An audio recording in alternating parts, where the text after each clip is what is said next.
लिंग पुराण के अंदर और शिव महापुराण के अंदर वर्णन किया गया कि भगवान शंकर ने नंदी को वचन दिया था, सुनो नंदी। शंकर भगवान से नंदी कहता है हमारा भरण पोषण कैसे हो। शंकर भगवान कहते हैं नंदी मेरे शिवलिंग पर यदि, कई लोगों को थोड़ा ध्यान दीजिएगा, है बहुत कथा पर बहुत ध्यान देना, शिव महापुराण की कथा है, बार बार ऐसी कथा नहीं मिल सकती आपको। सुनोगे आप अपनी जगह पर, बहुत वक्ता हैं, बहुत प्रेम से बांचते हैं, पर जो कथा रस तत्व से आपको मिल जाए उसको ले लीजिए महाराज। कोई वस्तु, कोई भोजन आप बनाकर लेकर गए हो, कोई पकवान आप बनाकर लेकर गए हो, कोई फल लेकर गए हो, यदि शिवलिंग पर वो पकवान, वो मिठाई, वो फल टच हो गया तो वो खाने के योग्य नहीं रहता। वो घर पर लेकर मत आना, मंदिर में ही छोड़कर। यदि भोजन, पकवान, मिठाई, शिवलिंग यहां पर है और भोजन का भोग तुमने इतनी दूर से लगाया है, फल इतनी दूर रखा है, वो शिवलिंग पर टच नहीं करा गया है, तो उस प्रसाद को, उस फल को आप पा सकते हो, उसको खा सकते हो।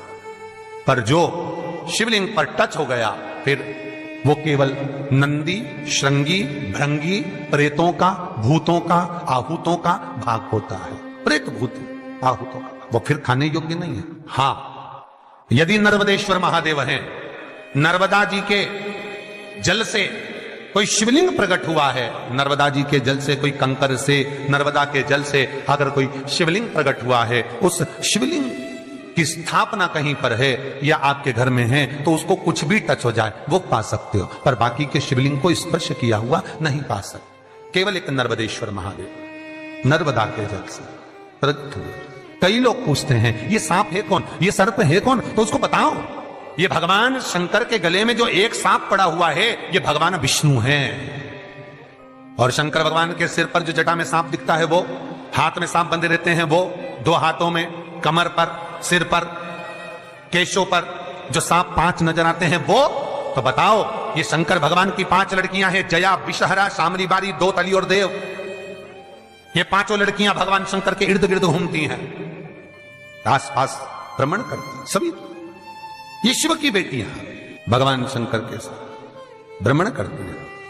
5 जया, विषहरा, शामली बारी, दो तली और देव, ये जो 5 पुत्रियां थी शंकर भगवान की, ये वासुकी को दी गई थी महाराज, क्योंकि ये सर्प की योनि में थी, इसलिए ये वासुकी नाग को प्रदान करी गई थी। वासुकी नाग कौन सा? जिसने मंथन कराया। वासुकी नाग कौन सा? जिसके फण पर पूर्ण पृथ्वी विराजमान है। वासुकी नाग कौन सा? जो निरंतर देवताओं के हित के लिए कार्य करता रहता है।